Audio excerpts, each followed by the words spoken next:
Hello po. Wait lang. Hello po. Sorry ah.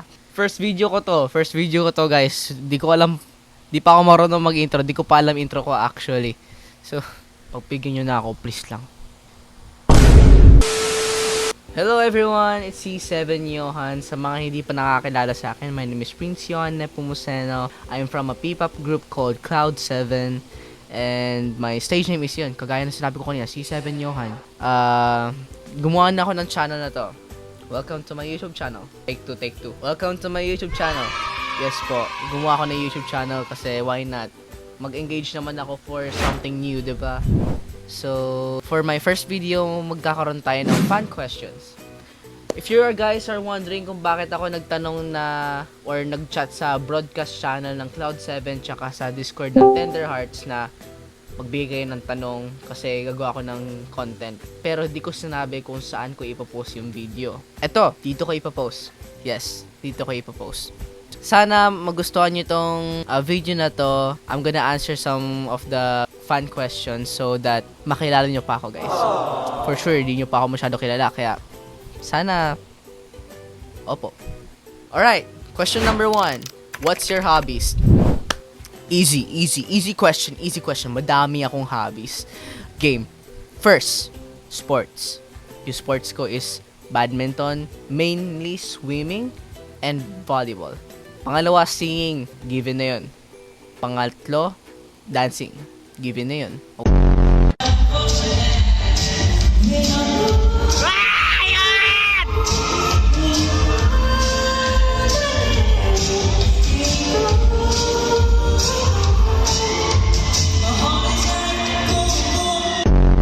Sabihin hindi. 4, cooking. Maniwala kayo sa akin, marunong ako magluto dahil sa aking inay.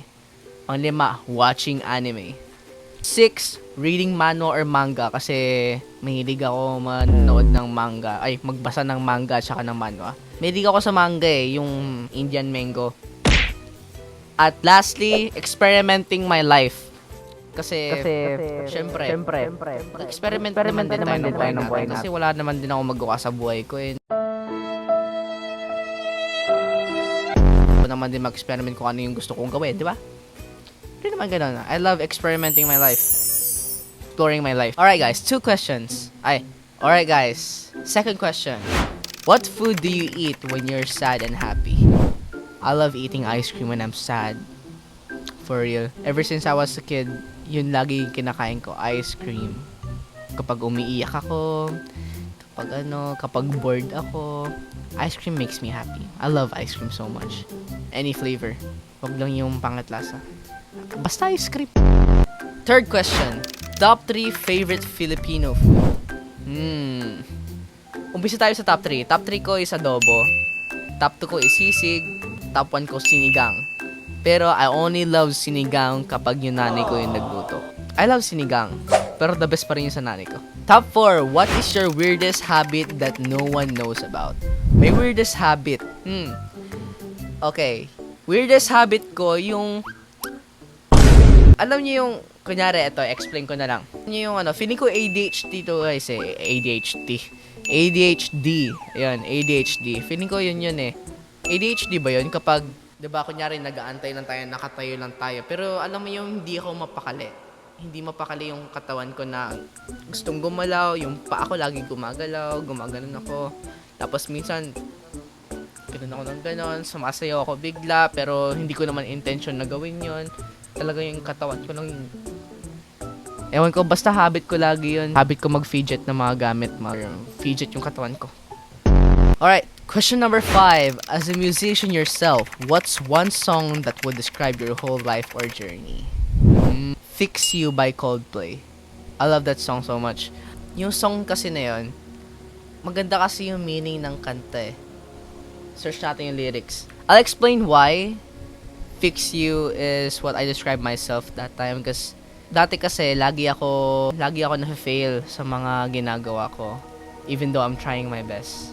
Like, ginagawa ko to yung bagay na to, pero ba't ganun lagi ako na-fail? Pero, doon ko rin nalaman na yung failure pala, key yun kung ano yung gagawin kong solution kung what will I do next? Ano gagawin ko para ma-achieve ulit yun? I feel so tired. Pero minsan di ako makatulog kasi kailangan ko i-focus yung bagay na yun. Na ano sa akin yung lyrics na lights will guide you home and ignite your bones and I will try to fix you. It's like God is always here to support us and parang ini-inspire ako. Na-inspire talaga ako sa kanta na to. Parang minomotivate ako lalo na keep going even though you fail. Kasi failure is the key kung paano ka pumunta sa tamang decision or para ma-achieve mo yung tamang gawain. Basta yun. Mahirap mag-explain, diba? Sorry. Question number 6. How do you manage your time as a P-pop artist and a student while still maintaining a social life and having time for yourself?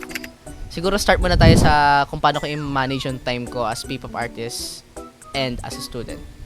Naging mas madali actually. Thank you so much, AMA. Yung ama may dahilan kung bakit madali ang buhay ko sa pagiging P-pop artist. Tapos hindi ako napapressure sa mga gawain ngayon.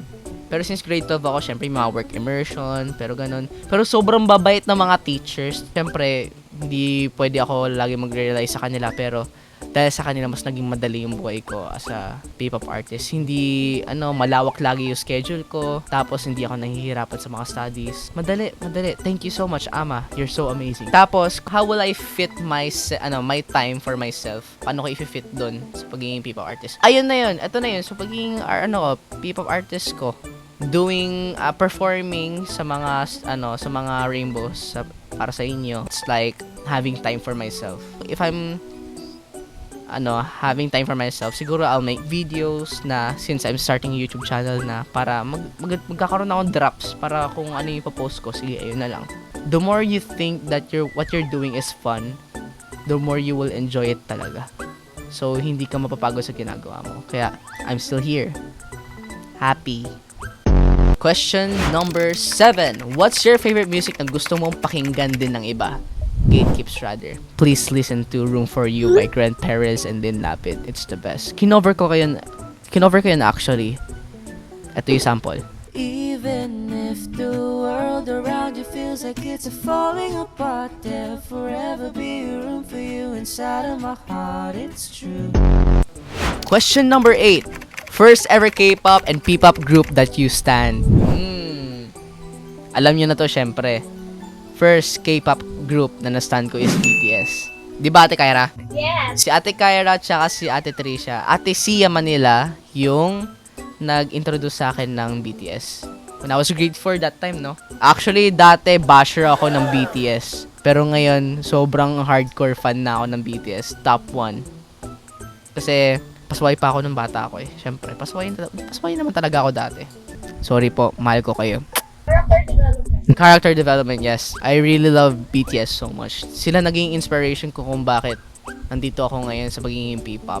Mas lalo na si Jungkook yung bias ko. Yun. Sa P-pop group naman na sinestan ko is syempre SB19. I mean, sila yung pinakaunang P-pop na nakilala ko. Si Ate Kira din nag-introduce sa akin noon. Pinakita lang sa akin na sabi niya, meron K-pop na Pilipino. K-pop na Pilipino? Panoorin natin. Ayan, napakinggan ko yung Go Up. Okay lang sa akin. Maganda yung ang gaganda ng boses niya, masyadong still. Pero naging fan na talaga ako nung narinig ko for the first time yung Mapa. Ang ganda ng meaning. Tapos, it's very sorrowful, nakakaiyak yung meaning talaga. Maniwala kayo sa akin, umiyak ako na. Pero, ayun, dahil sa Mapa na kanta, nagustuhan ko yung SB19. Alright, question number 9. If you're given a chance to go back to the past, would you still audition for P-pop? Yes, I would.